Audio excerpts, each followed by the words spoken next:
What's up, everyone? Welcome to Those Guys Podcast. But tonight, I guess it's That Guy's Podcast because Chris Love decided to leave me hanging when we had our first guest appearance today. And the sad part is he picked this date. So alongside me, I have Aidan Jahns with me, who is a safety for the Dakota State University Trojans. He's currently a junior, and they're currently in their season. Aidan, thanks for being here, man. Like, I appreciate you joining the podcast. I know I kind of reached out to you in a random way, so I appreciate you being here, man. Of course, yeah, no, definitely.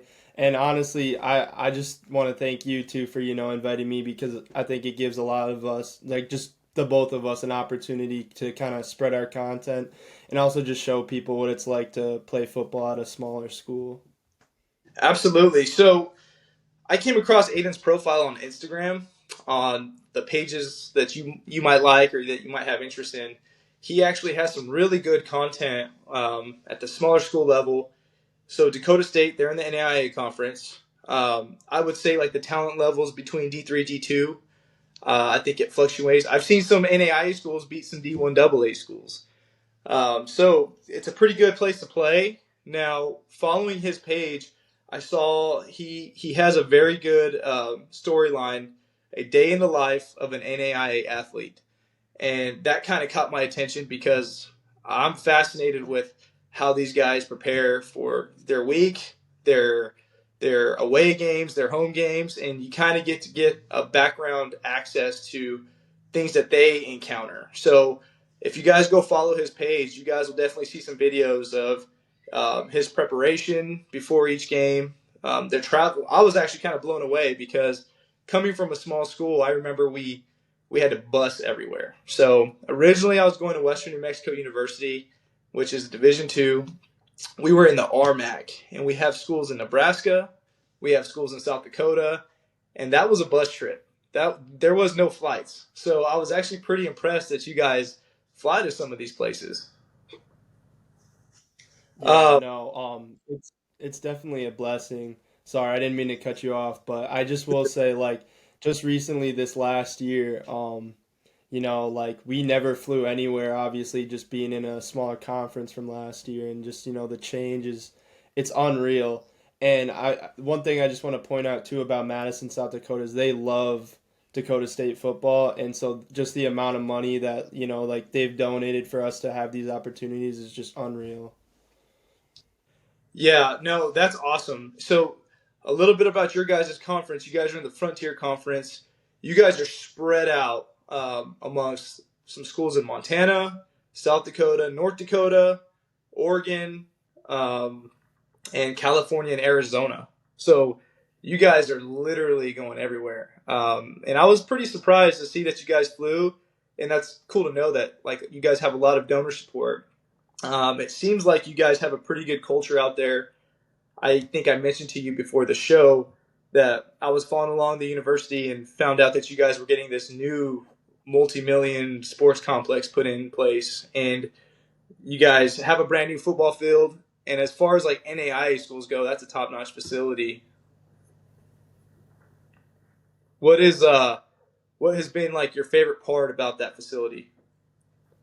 Honestly, it's really just kind of one of those things. Like when I first came to Dakota State, I heard about all the plans, and like obviously I had some hesitation because like going on my first visit, the campus was small, the town small, and it's like, man, is it really gonna happen, right?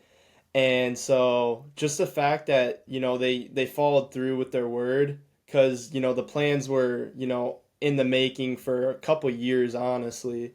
And it was just awesome to see, my freshman year, we played on what's now the soccer field. So that was the first time Dakota State ever played on turf. And then now to be playing in this amazing stadium with weight room facilities that are probably D2, maybe even low D1 levels. So just having the opportunity to be able to play and just be a part of the culture here is just awesome. Yeah, that's cool. And honestly, if I was on my my actual laptop, I would try to do like a screen share and show some photos of it. But hopefully, I could attach some to like our Instagram page. That way, people have an idea of what we're talking about. Man, today I just about everything go wrong electronic wise. So I'm literally on my iPhone today. So it's been pretty hectic, kind of getting ready for this. But I definitely, for the followers that we do have, I'll definitely have to share some photos of the stadium that he's talking about, because if you guys could almost imagine a cornfield like in the middle of nowhere, that's what it seemed like for me from the outside looking Yeah. in. It seems like it's a middle of nowhere, um, little set of bleachers, small little press box, but they packed the house. He's right about the culture. That's something that stood out to me. And man, this new facility, I mean, it's awesome. It holds about what, 3,000 people, you would say, maybe? Probably, Yeah. honestly, could be a little bit more. I'm not Yeah. good at math or just No, anything like that, get but you. it Yeah. holds a lot of people for sure. Yeah, I know it doesn't sound like a lot, but when you get a lot of people just kind of condensed, I mean, it could be a fun little environment. Um, but yeah, I mean, I think they're going to continue to add on to it, right? I think it's going to become another soccer complex too, or something like that, right? Yeah. So Okay. what's actually crazy is I think within the next year or two we're planning on getting like a dome for like an indoor facility like for Oh, like the winter and whatnot. That's been in the talks, and then also they just want to expand like the complex as itself to like a new baseball field and just possibly even more basketball stuff as well. okay. As far as things go right now, how's the weather? Is it pretty chilly out there? Does it get cold? Like, is it?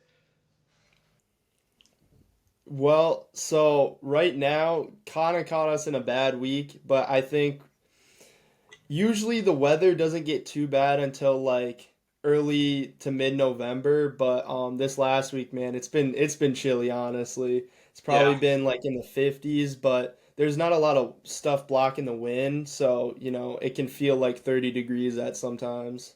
So I told you a little bit that I'm from New Mexico. I played football a little bit, in New Mexico. Went to Arizona, then I transferred to a small NAIA school up in Kansas, Benedictine College.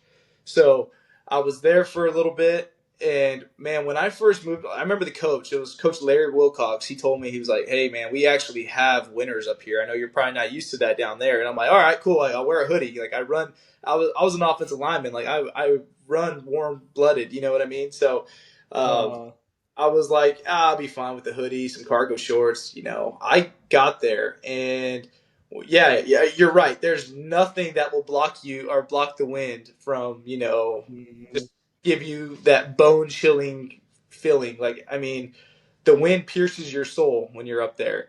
And that is something that I was just like, oh man, if I have to play through this, I don't know if I'm going to make it. So, growing up in the desert, I'm a desert rat. So I'm used to the warm weather there. I'm used to that type of environment. So I'm sorry that you're about to endure that the crazy weather here coming up. But No, honestly, you should feel bad for the Florida guys, because man, like last couple of days, some of them been wearing winter coats at practice. oh yeah, yeah. You're from Minnesota, correct? Yeah, so Okay. I'm fairly familiar with the weather.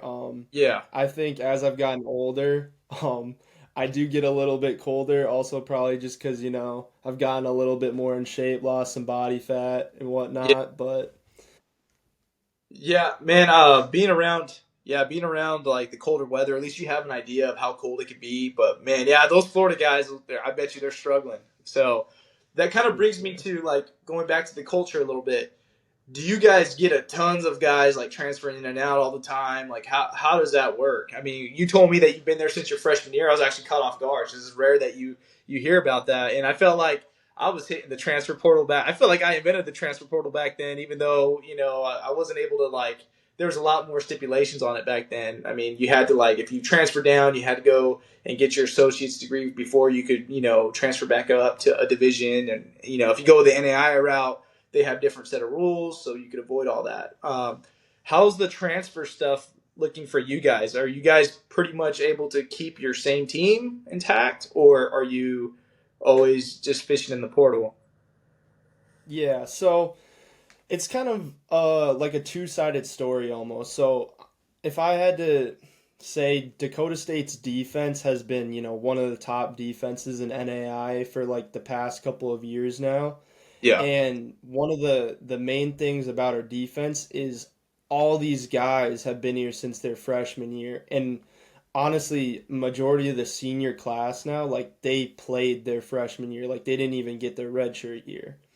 And that was kind of like one of the main things that I started to realize is on our defense, like a lot of guys stick around and they don't play till like, their junior senior year because, like our defense is it's a really good defense. yeah, And you got to know your stuff to, be able to play in it.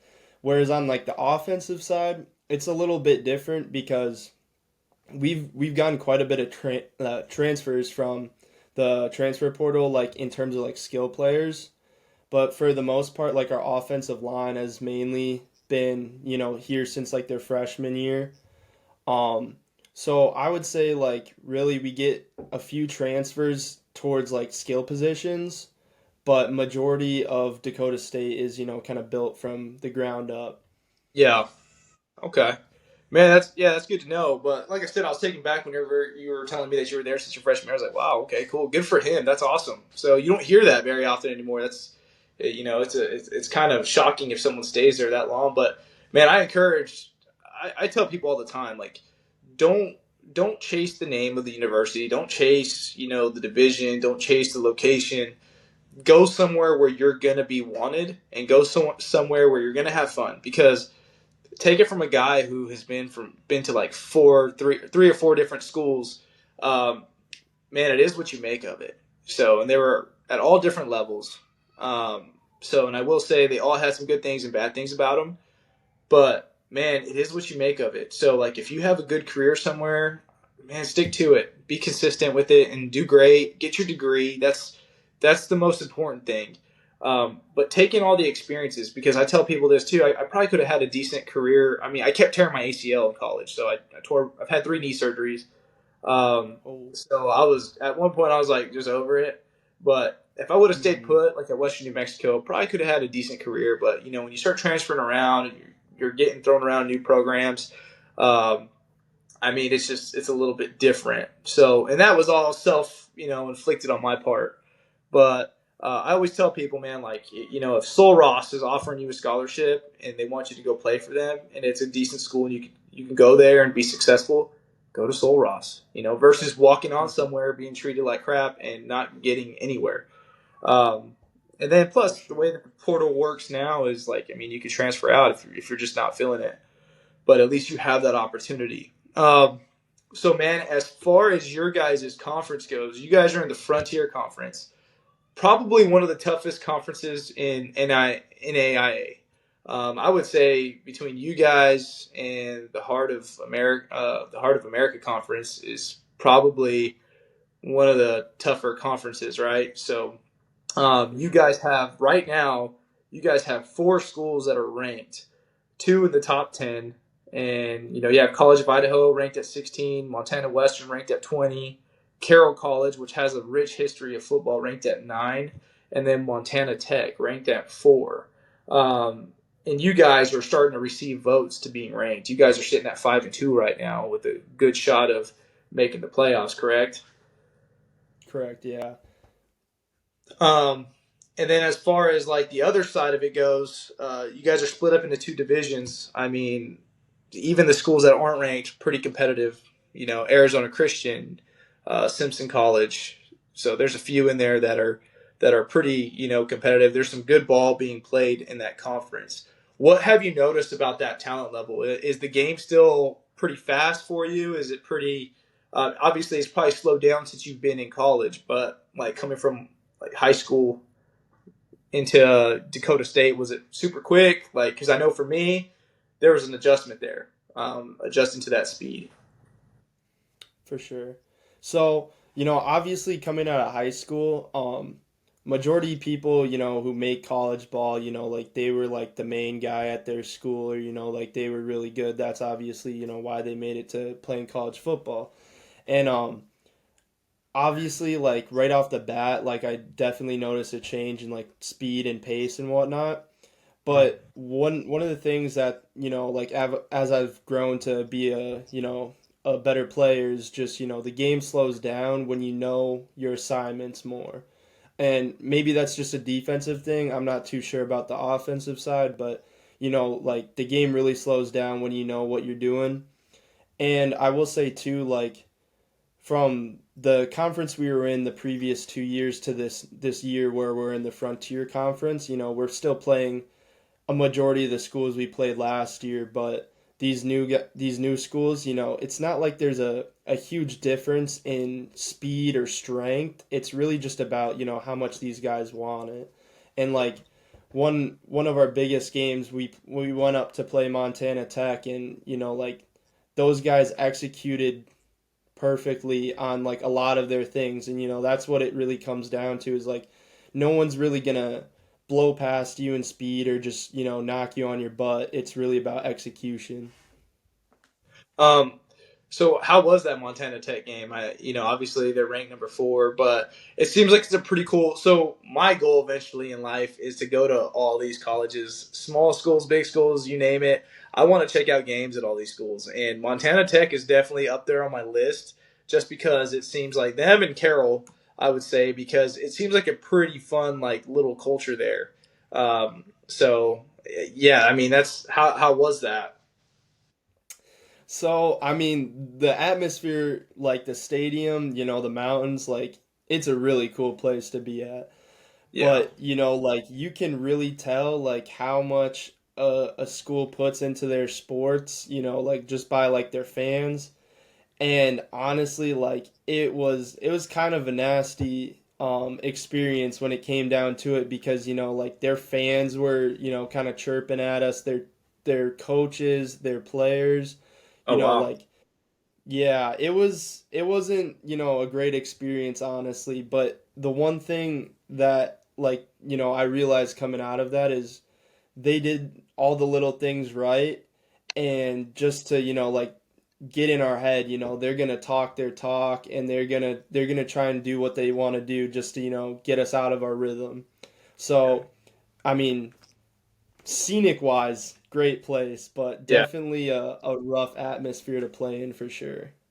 Yeah. It's funny how you talk about doing the little things right and, just like all that. So I don't know if you tuned into last night's game with New Mexico State and Missouri State, but man, NMSU kind of disappointed me there. So they weren't even executing. I mean, start off overtime with a, false start, and it just went downhill from Mhm. there. I know I kind of got off topic there, but yeah, you brought up a good point. I was like, man, yeah, if you can't execute the little things, it's just not. It's going to go wrong for you early on. So, For but sure. yeah, that's interesting to know about Montana Tech with them, chirping around and kind of their fans kind of being, whatever. Um, I figured those small schools though. So those of you guys listening, like small schools, people get into it. People enjoy their sports, depending on like the culture wherever you're at, but you're going to have some diehard fans out there.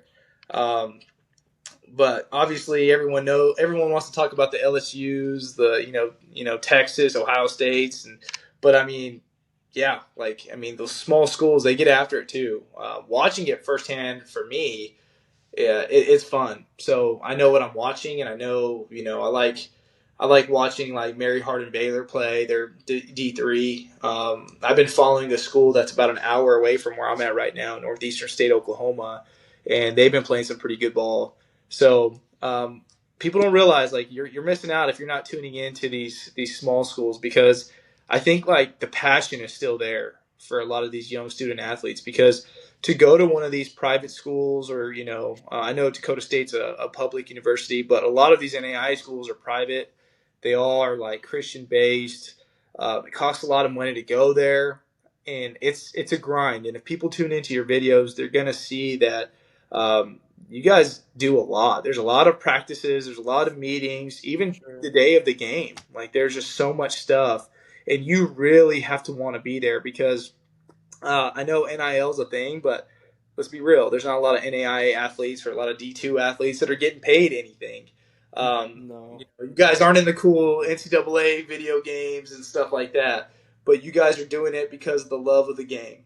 And that's something that I respect, and that's something that like I enjoy doing at one point. I don't miss it anymore, especially seeing where my body's at now. I'm like, oh, waking up in the morning, Oh But yeah. I love watching it, man. I'll watch it all day. So, and I love I love going to the stadiums and kind of just checking out, the environment out there too. And it doesn't matter what division. So, um, how like getting recruited out of high school, like did you take a trip out there? I know you kind of talked about that earlier, but did you take a lot of visits? Were you recruited by a ton of schools? Like why Dakota State? Like what stood out to you? Um, so coming out of high school, I believe I had maybe 4 or 5 offers to play football. And what's funny too is, I was a 3 sport athlete in high school, and I really wanted to play college basketball actually. Um, but like my junior year of high school, I realized I was playing really good in football, so I started going to a couple like recruiting camps just to kind of get my name out there.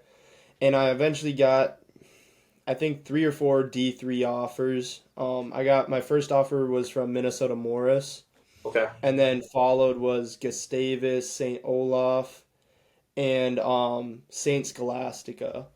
And then what's funny about my offer from Dakota State, it was actually during basketball season, and I didn't even know like who Dakota State was, any of the coaches, whatnot, and right before a basketball game, I just get a Facebook message from our previous defensive coordinator, and he's just like, "Hey, we want to offer you," and I was just like, "Man, like I don't even know who you guys are," and so I looked into it, and my family and I and one of my teammates who also was getting recruited, we took a visit out here. It was just one visit, and I think the thing that kind of just set me apart from the other schools is one, I mean, they were all kind of small. This one was public, so it was a little bit cheaper Yeah. compared to those private ones like St. Olaf and Gustavus, which was definitely a big deal. But then Yeah. also just, like I spoke on earlier about how like they wanted to build a new stadium and a new complex. That really just kind of like caught my attention, and I was just like, man, like if this comes true, like that'd be cool. So that was kind of like really the big turning point for me. And me and my teammate, we actually committed here. He transferred out after freshman year, but I decided to stick it out, and so now I'm here. Yeah, man. No, I applaud you for sticking it out because even if you move around, man, you can get lost in everything, and you end up not even having a good college football experience or career. So, man, I applaud you for sticking it out, and that's awesome. So I'm real happy with what you're doing right now, social media wise. It seems like and then you're also talking about your Christian faith as well. I think that's awesome. Man, you're doing a really good job as far as like being a student athlete, going to school, playing sports, doing what you're supposed to do on and off the field.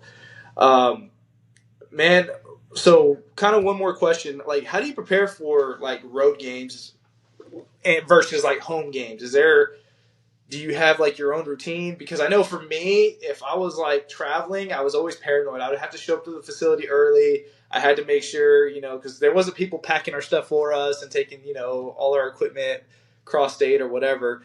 I had to make sure that I had everything. I had my own little checklist just because I was paranoid that I was going to forget something. How does that work with you? What are some of your experiences doing that?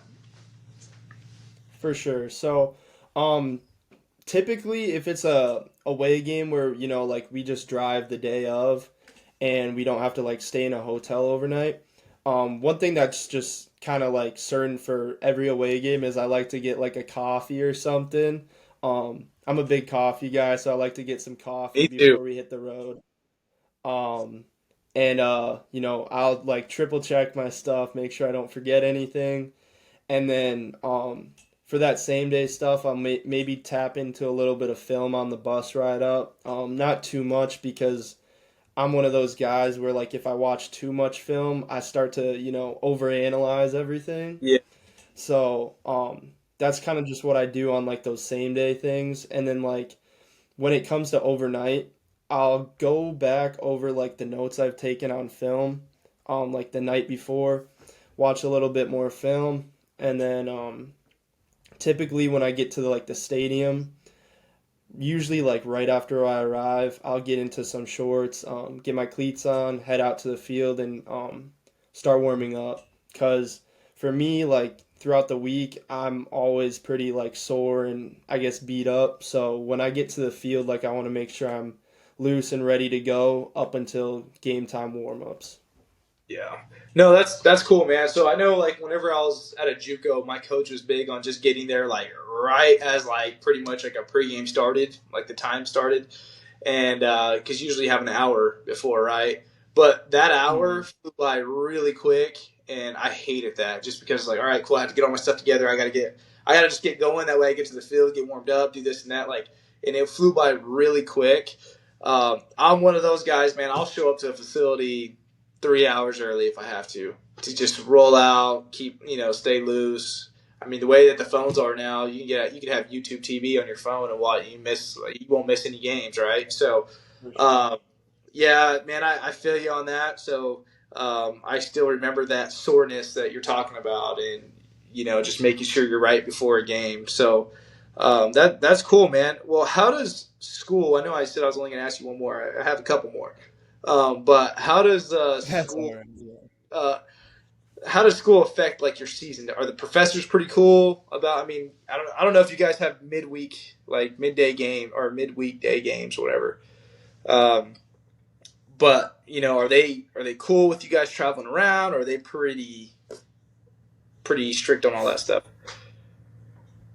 So for the most part, it's really helpful because a lot of the professors are pretty lenient when it comes to like missing class days and whatnot for games. Actually, like at the moment, our volleyball team's in Montana. They're on like a 7 day long trip, right? Because they have to Mm, play like 5 teams in Montana because they don't want to keep flying out there. yeah, Um, so when it comes to that stuff, like for the most part, a lot of professors are pretty good about, like giving you the information, letting you know like what you're gonna miss, and just like being okay, like hey, like when you get back, you'll have like an extra week to, submit your homework or like take the exam. And like for my instance, I believe it was like our third week. I believe it was when we went to Arizona Christian. I had an exam that I had to take like that Friday that we left, and my professor was nice enough, like, hey, like you can take it Monday when you get back, and so like that's what I did. But yeah, for the most part, like teachers are really good at, or like the professors are really good about that. I'd say just from like a general like school standpoint, the academic advisors here, like they're really good about giving you like online classes. So we don't have any like sport and class conflicts when it comes to, like if I have practice or meetings at a certain time. And like we also get to register a little bit early than the students who aren't athletes, just so we can make sure we get our classes set. gotcha, gotcha. Yeah, I mean, there's a lot of work that goes into it. Man, you're working at Dairy Queen and Scooters, right? Am I understanding your videos correct, or are you Yeah. like hanging out at those spots? Yeah, no. So I worked at both of those places. What's funny is I moved into my house that I'm in right now, June 1st of the summer, and I had been applying everywhere for jobs. And I applied like so many places, no one got back to me. And then literally within like the same 3 days, both of them got back to me. And so I'll work at Scooters like for 4 hours on Mondays and Wednesdays just before I have my classes, like 10 to 3. And then Dairy Queen, I'll work like Thursdays and some Sundays, just to get some hours in. And obviously, like as a college student, like I'm not on like a full ride or anything, so like I still Yeah, have to like make some money, pay for bills. And I mean, I'm fortunate enough too to have like my mom and my dad, help me pay for college and some stuff like that. But I always wanted to make sure, ever since being in high school, like I had my own source of income. So like if anything goes down, like I'm set up for a little while. Yeah, no, man, I get you, and that's something that like we couldn't really work whenever I was, going to school. Like it was just tough to do that. And yeah, so like ultimately you pull out student loans and man, yeah, that's its own nightmare itself, right? So, but Yeah. that's cool that you're doing that. It seems like you're busy. And scooters, dude, I'm a huge fan of scooters. So I Oh have one yeah. down the street. So I'm a huge coffee guy too. That's all I do out here in Tulsa, man. There's so many places to go get coffee and check it out. So like that's like my hobby. Right. I'm old soul now. So, Oh uh, yeah. but man, that is awesome. So kind of thank you for kind of sharing a little insight on kind of like your day in and day out. I wanted to give Mhm. people a little bit more insight of what it's like, kind of being a small school athlete. But it seems like you guys have a pretty fun culture, and I tell people this too. Whenever I went to Benedictine College, small school, I mean, Atchison, it looks like something out of like a horror movie.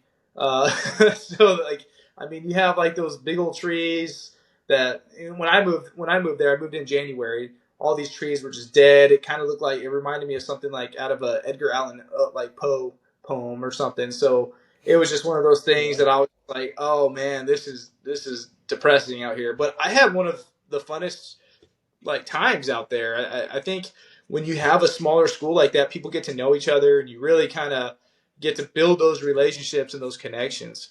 So, man, now that's awesome. And once again, I appreciate you for coming on. As far as like the big schools go, I know we talked about the small schools. Who are you following up with? At the FBS level. Um, so I'm kind of like a Minnesota fan, like born and raised for the most part. So I'm a big Gophers guy, to be Yeah, honest. yeah, But also like UNC, not really their football because they're not doing too hot, but basketball wise, I'm a big yeah. UNC guy too. So Gotcha. Okay. Cool, man. Yeah, I know. I'm a huge LSU fan, and I follow up. I'm a huge NMSU fan as well. And mm, but this year, I will say Vanderbilt has been one of my favorite teams to watch, just mm, because Diego Pavia, who was from New Mexico yeah, State, he's a and beast. yeah, I mean, man, that guy has single-handedly, or no, I shouldn't say single-handedly. He has a pretty good group there.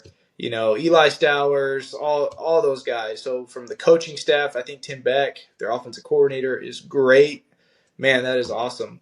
Well, before we sign off, so I know that you have your TikTok page, you have your Instagram page. Man, you got to hop on the phone right now, and you got to record what you're doing this minute, and you got to add it to your next You're video. right. You're right. So you got to, man. So All right, here we and go. Let me we got to let let me get the everyone be a day in the part of life it. clip ready. All All right. right. All right. So here we are on Those Guys podcast. We're having a podcast right now, and huge shout out to this guy and their podcast. Honestly, it's just one of the greatest things to be able to just, share what you got going on in your life, and that's what I want to do. And, what we're trying to do here is just spread the love of small school sports. So, Absolutely. peace. Hey, thank you, Aiden. Appreciate you, buddy. So, Yeah, heck yeah. thank you very much. Yeah, no problem. So, well, thank you guys for tuning in. Tune in next week, and we'll have some more scores and updates for you guys. Hopefully, Chris Love will be back. I'm not sure. I don't know. They got my bell on me again. We'll figure it out. So, Aiden, I'll go ahead and stop recording, and then we'll go into the lobby here. Perfect.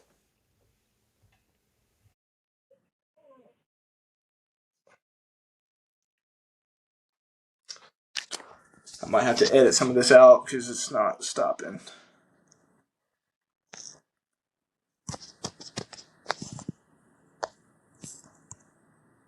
All right. Well, let me. I'm gonna leave real quick, and then I'll invite you back again. Let me just make sure